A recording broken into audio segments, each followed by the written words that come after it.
Alhamdulillah wassalatu wassalamu ala Rasulillah wa ala alihi wa sahbihi wa mawalah amma ba'd. Pada kesempatan kali ini kita akan berbicara tentang al-ijarah, sewa menyewa. Apa itu akad ijarah? Akad ijarah adalah menukarkan harta dengan manfaat sesuatu dalam waktu yang telah ditentukan. Sehingga inti dari akad ijarah itu adalah manfaat yang diberikan oleh orang yang menyewakan dan manfaat yang didapatkan oleh orang yang menyewa. Perlu diketahui bahwasanya akad ijarah ini merupakan akad yang lazim, akad yang mengikat, yang berarti setelah terjadi akad ijarah, akad sewa menyewa, maka kedua belah pihak tidak bisa membatalkan akad ijarah tersebut secara sepihak, baik orang yang menyewakan atau orang yang menyewa.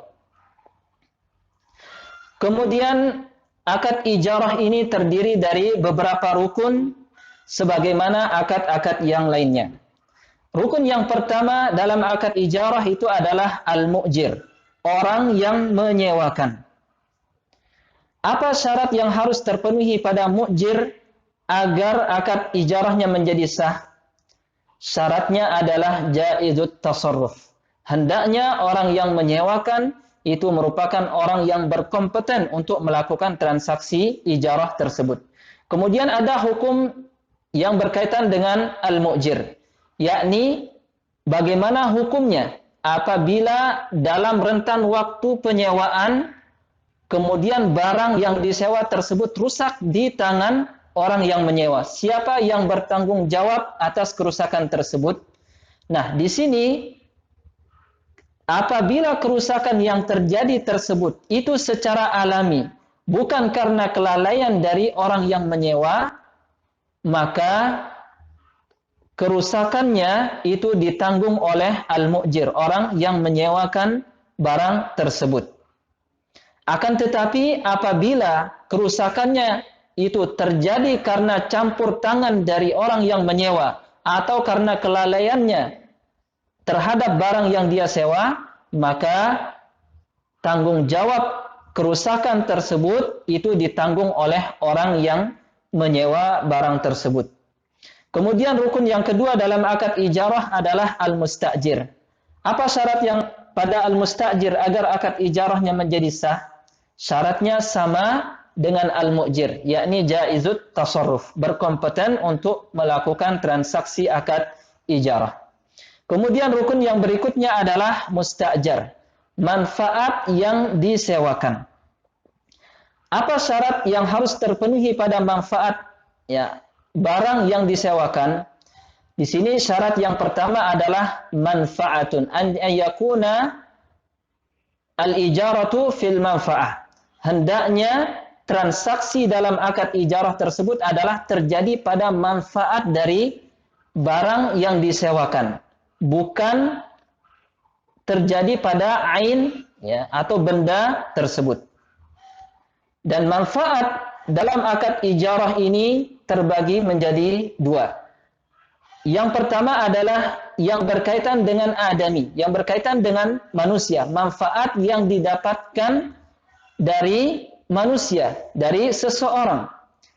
Seperti misalnya seseorang yang mendatangkan pembantu ke rumahnya.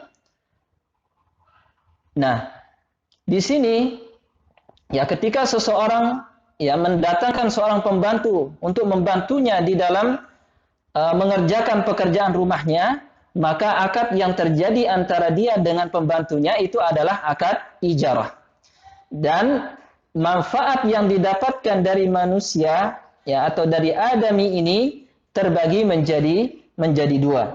Yang pertama, apabila manfaat ditentukan berdasarkan waktu, maka itu disebut dengan ajirun khas, orang yang bekerja pada satu orang untuk masa tertentu.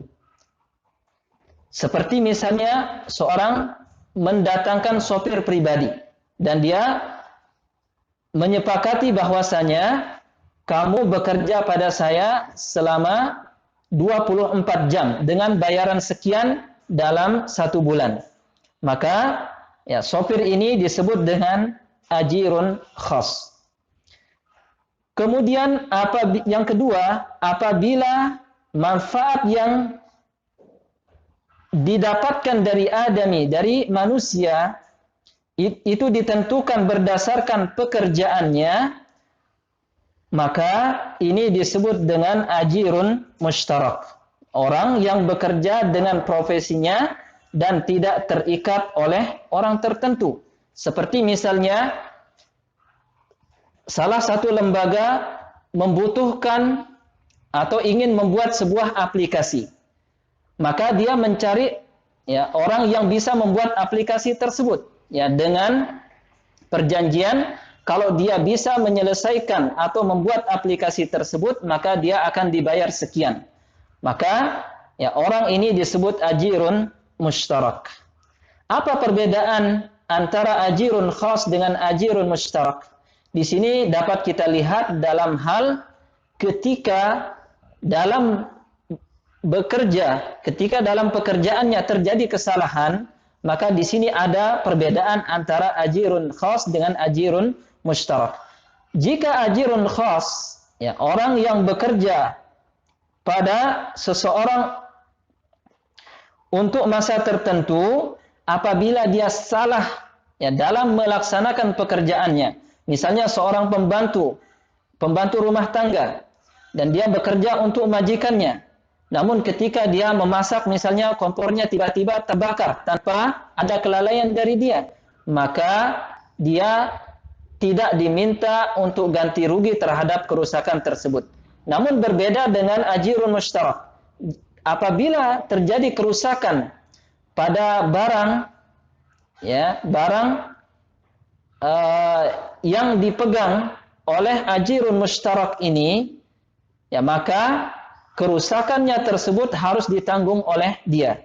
Seperti misalnya seseorang menyewa orang lain untuk membuatkan dia makanan. Dia berikan bahan-bahannya, kemudian dia suruh, masakkan saya makanan ini, nanti saya akan bayar kamu sekian. Nah, apabila bahan-bahan tersebut rusak di tangan orang yang membuat makanan ini, maka dia bertanggung jawab ya dan harus ganti rugi terhadap barang-barang tersebut. Ini perbedaannya.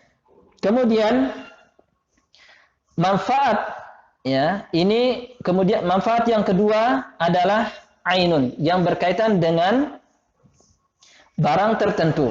Seperti misalnya sewa rumah, maka ya yang didapatkan adalah atau manfaat yang didapatkan di situ adalah bisa tinggal di rumah tersebut. Kemudian syarat yang kedua yang berkaitan dengan al-mustajar ya, manfaat dari barang yang disewakan adalah mubahatun ghairu qurbah. Hendaknya manfaat yang disewakan itu adalah manfaat yang sifatnya mubah, yang sifatnya boleh, ghairu qurbah, dan bukan dalam rangka ketaatan kepada Allah Subhanahu wa taala. Sehingga ya menyewakan sesuatu barang yang manfaatnya adalah manfaat yang haram, maka ini hukumnya tidak boleh. Seperti misalnya seseorang ya yang dikontrak untuk bekerja sebagai penjual minuman keras misalnya. Maka ya akad seperti ini tidak boleh karena manfaat yang akan ditransaksikan di situ hukumnya haram dan tidak boleh. Begitu pula ya tidak boleh melakukan akad ijarah pada manfaat yang sifatnya taqarrub, pendekatan diri kepada Allah Subhanahu wa taala. Seperti misalnya seseorang malas salat, kemudian dia bilang sama temannya, "Kamu gantikan saya salat dan akan saya upah kamu dengan sekian." Maka akad transaksi ijarah seperti ini hukumnya tidak boleh. Kemudian di antara syarat yang berkaitan dengan mustajar, manfaat yang didapatkan adalah maqdurun ala taslimiha. Hendaknya manfaat tersebut bisa diserahkan atau bisa didapatkan oleh orang yang menyewa.